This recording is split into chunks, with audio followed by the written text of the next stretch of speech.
ภิเสเกสัพพพุทธานันตังปัตโตนะโมตัสสะสุนัขตังสุมังคลังสุปาปาตังสุโหติตังสุขโนสุมาหุตตัสมิกามัจจาริสุวราคินังกายกรรมังวาจากรรมังปัจจัยปัจจัยคินังมโนกรรมังปณิทิเตปนาคินาวัฏนาคินานิวัฏวานาวัฏเกียร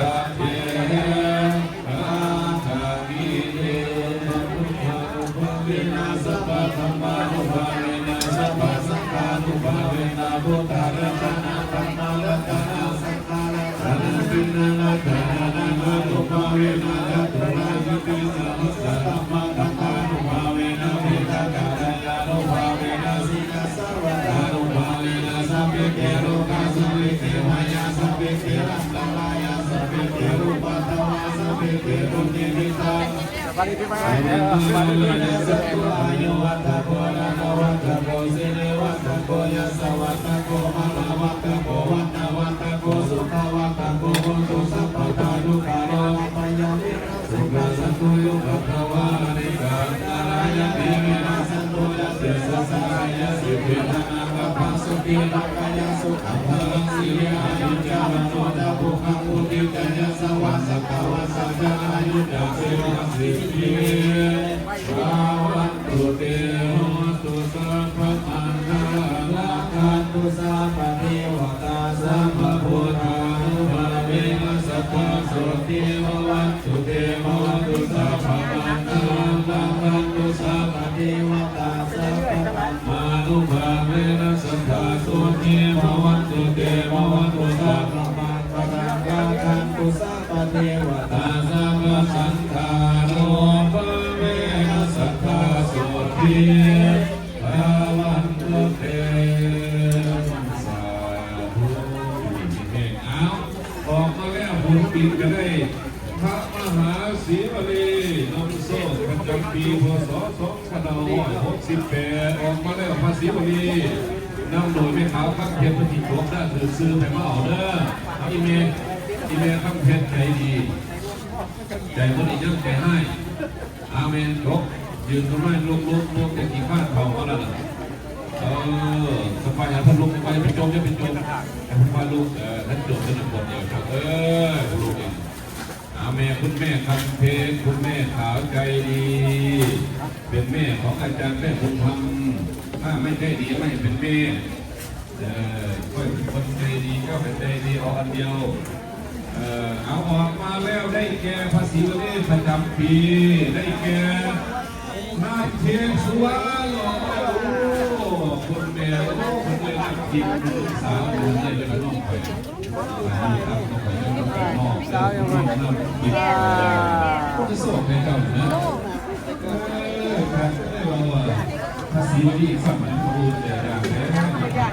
เอาแขนได้แบบรอบเลยแขนกันเยอะยังมาสู้ยังทำงานดีอยู่นะตัวนี้ก็โดนเอามาแล้วได้แก่ทางอาจารย์ล่าทุกคนเอาพระมหาชินราชพระสิริราชชินราชหลวงพ่อชินราชประจำอยู่พิษณุโลกคุณแม่ทัพอันนี้เป็นพิษณุโลกเนาะวันนี้เป็นถวายปัจจัยออกมาแล้วได้แก่พิมพ์ผ้าอินสดาพ่อพิมพ์ผ้าโอ้พ่อพิมพ์ผ้าเป็นเล่าอากมาได้พอแล้วพระมหาชินราชที่ใส่ใจไม่ทันอาจารย์แขกเลยก็พิพาทพิจารณามาครับ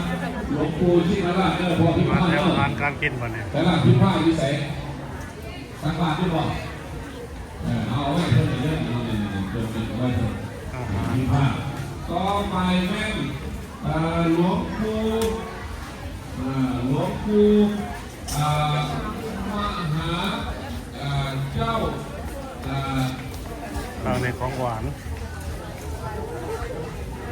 มหาเจ้าเวสสุวรรณเป็นอาจารย์แขกเป็นผู้ดวงก็พอได้ถึงเจ้ามหาเวสสุวรรณเพื่อ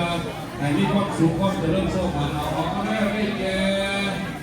เงินครบ2ออกมาแล้วได้แก่เจ้าเวสสุวรรณเป็นผู้ที่ได้ออกมาแล้วไหน ได้แก่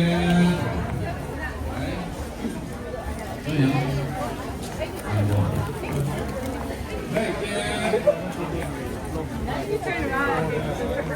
อิสมาอิพระสงฆ์อิสมาอิพระสงฆ์ไหนโอ้เอาเลยนี่เอามาโอ้เห็นมานั่งสักขามเนี่ยบอกคนโศกบ้าเจ้าได้เบียดส่วนอยู่ละยิ่งสู้ขายเด้อ Don't sell it like keep your on your life really good luck for you okay เอาแข็งข้อเลยล่ะลูกแข็งข้อเลยแข็งข้อเลยต่อไปได้แก่หลวงปู่สดวัดฝักน้ำเรารุ่นพิเศษเป็นว่าหลวงปู่สดท่านอาจารย์เฮียงวัดโคเรียปฏิโจบอกยอผู้ใดนอหลวงปู่สดวัดฝักน้ำรุ่นพิเศษสเปเชียลลัคกี้มั่งมีหลวงปู่สดวัดฝักน้ำรุ่นพิเศษรุ่นเครื่องกระไรข้ามเนาะกระไรข้ามโลวัด100%โลออกมาแล้วได้แก่หลวงปู่วัดประมาณได้แก่อิมมา